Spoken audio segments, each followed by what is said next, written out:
শিক্ষার্থীরা, আমরা আজকে যে ক্লাসটি নিয়ে তোমাদের সামনে হাজির হয়েছি সেটি হচ্ছে নবম ও দশম শ্রেণীর ফিনান্স ও ব্যাংকিং। নবম শ্রেণীতে এই অধ্যায়টি রয়েছে চতুর্থ অধ্যায় এবং দশম শ্রেণীতে এখানে রয়েছে তৃতীয় অধ্যায়। অধ্যায়টির নাম হচ্ছে অর্থের সময় মূল্য। আমরা অর্থের সময় মূল্য নিয়ে এর আগে একটি ক্লাস নিয়েছি, আমরা আজকে দ্বিতীয় ক্লাসগুলো হচ্ছে গাণিতিক সমস্যা সমাধান। গাণিতিক সমস্যা সমাধানের দ্বিতীয় ক্লাসে আমরা আজকে তোমাদের সামনে উপস্থিত হয়েছি। তো আমাদের বোর্ডে সর্বপ্রথমে একটি অনুচ্ছেদ দেওয়া হয়েছে, আমরা একটু সকলে দেখি অনুচ্ছেদটিতে কি লেখা আছে এবং আমাদেরকে বোঝার চেষ্টা করি যে আমাদের প্রশ্নগুলো কি কি হতে পারে। আমরা চলে আসি অনুচ্ছেদে। জনাব রহমান একজন সরকারি কর্মচারী। তিনি 5 বছরের জন্য 10 লক্ষ টাকা অগ্রণী ব্যাংকে জমা রাখতে চান। ব্যাংক ম্যানেজার জানায় উক্ত অর্থের জন্য ব্যাংক হতে 12% সুদ প্রদান করা হয়, কিন্তু সোনালী ব্যাংক ত্রৈমাসিক ভিত্তিতে 11.5% হারে সুদ প্রদান করে থাকে। তাহলে এই অনুচ্ছেদ থেকে আমরা কি কি বুঝতে পারছি সেখানে আমরা খেয়াল করব। এই অনুচ্ছেদ থেকে আমরা বুঝতে পারছি এখানে বছরের সংখ্যা দেওয়া আছে 5, আমাদের অর্থের পরিমাণ দেওয়া আছে কত?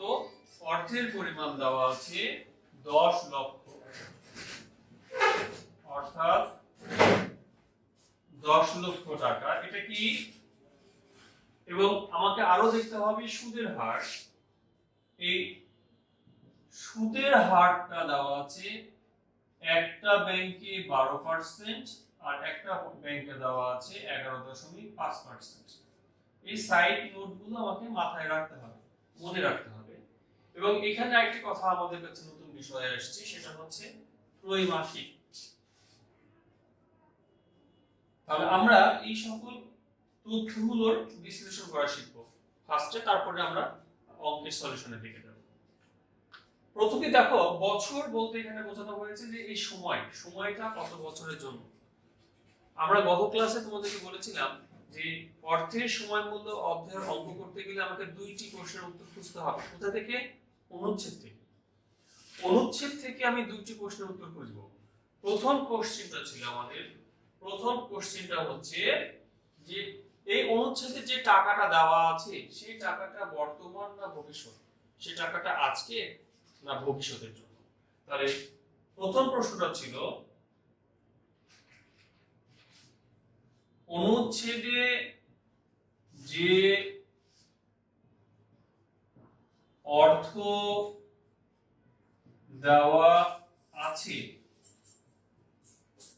সেটি বর্তমান না ভবিষ্যৎ। তাহলে এখান থেকে আমাদের অ্যানসারটি কি আসছে? যে জনাব রহমান একজন সরকারি কর্মচারী, তিনি 5 বছরের জন্য 10 লক্ষ টাকা অগ্রণী ব্যাংকে জমা রাখতে চান। কবে চান? তিনি কি 5 বছরের টাকা পরে জমা রাখতে চান না আজকে টাকা জমা রাখতে চান? তিনি আজকে টাকা জমা রাখবেন। তার মানে এখানে অ্যানসারটা হচ্ছে এই যে 10 লক্ষ টাকা, এই 10 লক্ষ টাকা হচ্ছে বর্তমান। তাহলে আমরা জানি যে অনুচ্ছেদে যদি বর্তমান মূল্য দেওয়া থাকে তাহলে আমরা ভবিষ্যৎ মূল্যের সূত্র ব্যবহার করব, আর অনুচ্ছেদে যদি ভবিষ্যৎ মূল্য দেওয়া থাকে তাহলে আমরা বর্তমান মূল্যের সূত্র ব্যবহার করব। তাহলে যেহেতু এখানে বর্তমান মূল্য দেওয়া আছে তাহলে আমি সূত্রের প্রয়োগটা হবে কি? সূত্রের প্রয়োগ হবে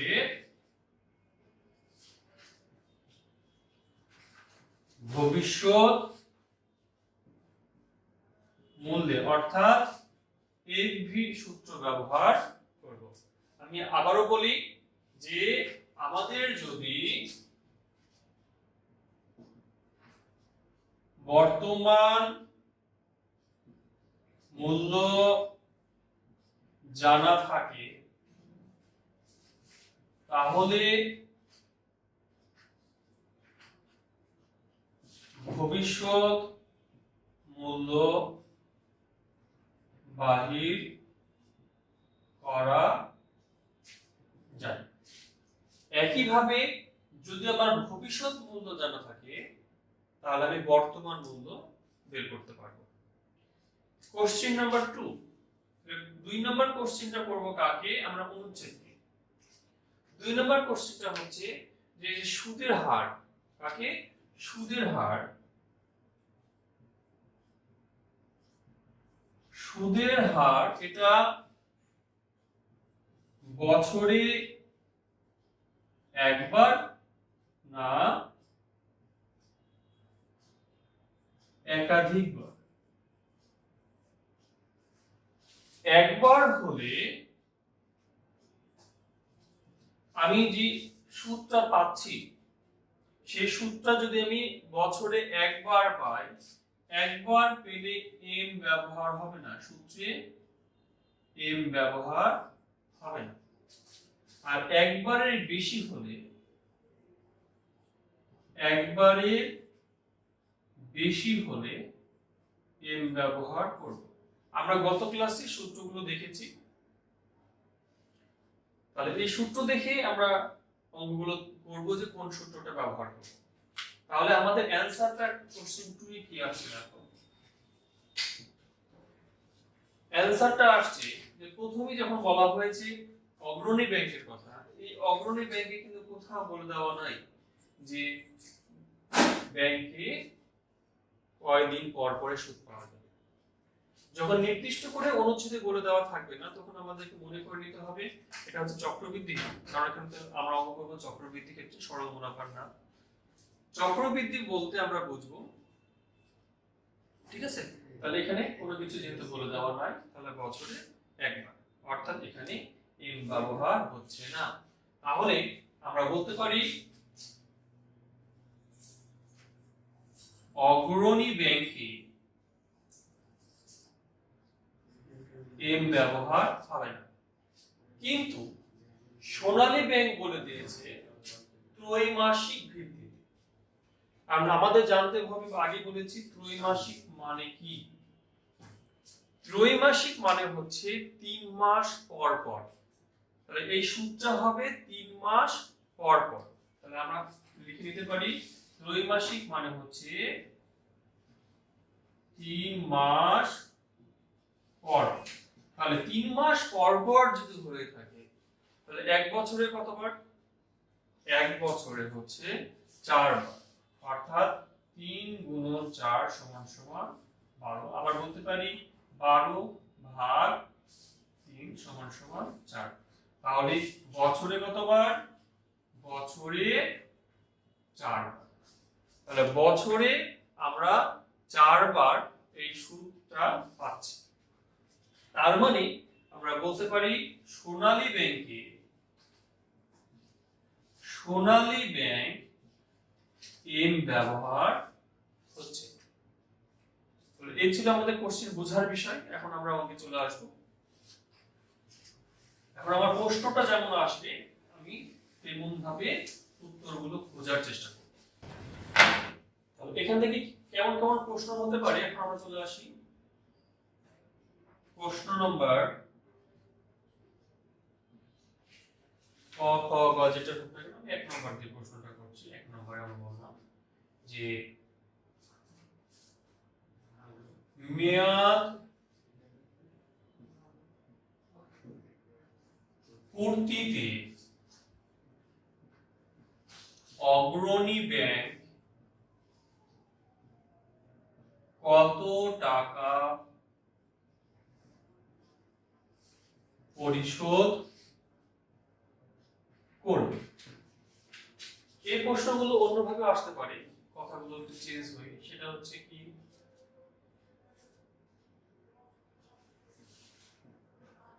অগ্রণী ব্যাংকের ভবিষ্যৎ মূল্য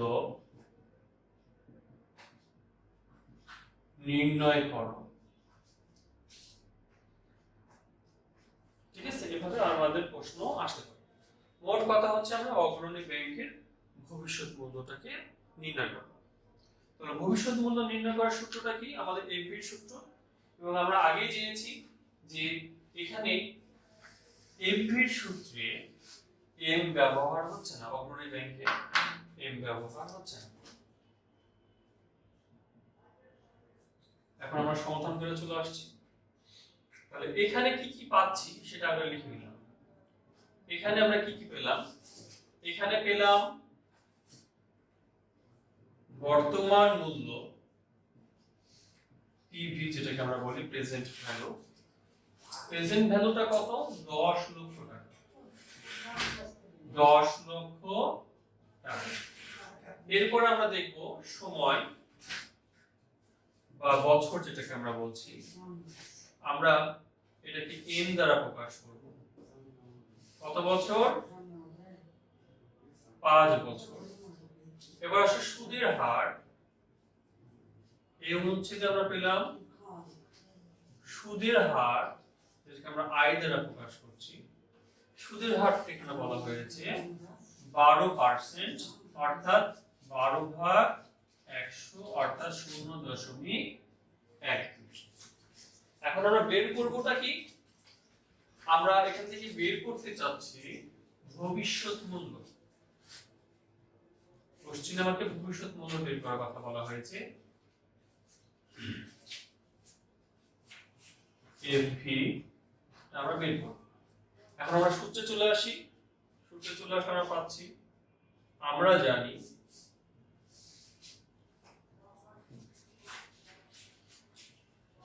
FV equal to PV into 1 plus I to the power n। যেহেতু এখানে বছরে একবার এবং এখানে একবার হওয়ার কারণে আমাদের m বিষয়টা আসছে না। তাহলে আমরা এখন মানগুলো বসিয়ে দিই। মানগুলো বসিয়ে দিলে আমরা কি পাচ্ছি? প্রথমে PV এর মান বসিয়ে দিলাম 10 লক্ষ টাকা। তারপরে আসছে 1 প্লাস আই। সুদের হারটা কত? সুদের হারটা হচ্ছে 0.12, আর এন এর মানটা কত? এন এর মান বলা হয়েছে 5 বছর। এবার আমরা ক্যালকুলেশনটা সেরে ফেলবো। 10 লক্ষ টাকা, এটার সঙ্গে যদি আমি যোগ করে দিই তাহলে আমাদের আসবে 1.12 টু দি পাওয়ার 5। তাহলে 1.12 টু দি পাওয়ার 5 এই অংশটা করার জন্য তোমাদের সায়েন্টিফিক ক্যালকুলেটর ব্যবহার করা লাগবে। কমার্সের যারা স্টুডেন্ট আছো অবশ্যই আশা করি তোমাদের সকলের কাছে সায়েন্টিফিক ক্যালকুলেটর আছে। না থাকলে তোমরা সায়েন্টিফিক ক্যালকুলেটরটা কিনে নিবে। তাহলে 1.12 এর উপরে আমরা পাওয়ার করব, পাওয়ার হচ্ছে 5। তাহলে আসলো 10 লক্ষ সঙ্গে এখন গুণ করে দেব 1.7623৪, আরো আসছে 1, 6, 8। তো আমি এতগুলো সংখ্যা না নিয়ে কমসে কম 4টি বা 5টি, 4টি অথবা 5টি সংখ্যা নিলে আমাদের সবচেয়ে ভালো। 5টি সংখ্যা নেওয়া সবচেয়ে ভালো। আর তুমি যদি পারো সম্পূর্ণ সংখ্যাগুলো নিবা, সম্পূর্ণ সংখ্যায় তুমি নিতে পারো। এখন এটার সঙ্গে আমরা 10 লক্ষ গুণ করে দেব। তাহলে এটার সঙ্গে যখন 10 লক্ষ গুণ করে দেব, গুণন 10 লক্ষ, তাহলে আমাদের কি আসছে?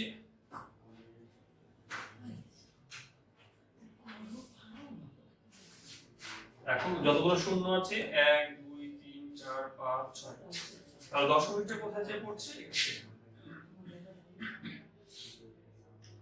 এটাই আমাদের অ্যানসার হয়ে গেল। আবার এই টাকাটা আমরা এখানে পেয়ে গেলাম। এবার আমাদের দেখতে হবে, আমরা আজকে আরেকটা যে টপিকটা দেখতে পাচ্ছি এখানে, এটা আমরা কার বের করলাম? এটা কিন্তু আমরা বের করলাম অগ্রণী ব্যাংকে। লিখে দিব অগ্রণী ব্যাংকে। এতক্ষণ ধরে আমরা অঙ্কটা করলাম অগ্রণী ব্যাংকে। এখন যদি আমি সোনালী ব্যাংকের ভবিষ্যৎ মূল্য বের করতে চাই, হ্যাঁ, ভবিষ্যৎ মূল্যটা আমরা বের করবো কার? আমরা মনে করি সোনালী ব্যাংকের ভবিষ্যৎ মূল্য। তাহলে সোনালী ব্যাংকের ভবিষ্যৎ মূল্য আমরা এভাবে লিখে নিব। তাহলে আমরা কোশ্চেন নাম্বার যদি 2 বলে দিই, এখন কোশ্চেন নাম্বার 2 হচ্ছে সোনালী ব্যাংকের ভবিষ্যৎ মূল্য নির্ণয় করো। আমরা দেখো সেম, শুধুমাত্র এখানে একটা জায়গায় পরিবর্তনটা আসছে, সেটা হচ্ছে সুদের হার। সেটা কি? সুদের হার। সুদের হার বলা হয়েছে 11.5% বা 0.115। এখানে আমাদের একটা টপিক নতুন করে অ্যাড হয়েছে, সেটি কি? নতুন করে অ্যাড হয়েছে আমাদের হচ্ছে চক্রবৃদ্ধি সংখ্যা অর্থাৎ এম। কারণ এখানে বলে দেওয়া হয়েছে ত্রৈমাসিক।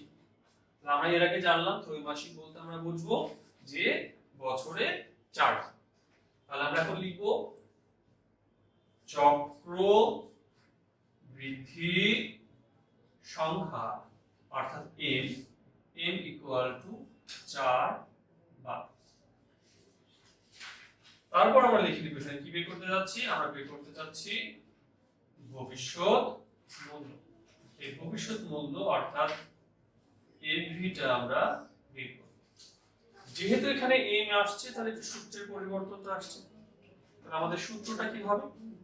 খেয়াল করে দেখো, আমাদের সূত্রটা হবে, আমরা জানি বলে লিখব, আমরা জানি FV equal to PV into 1 plus I divided by n to the power n into n into n।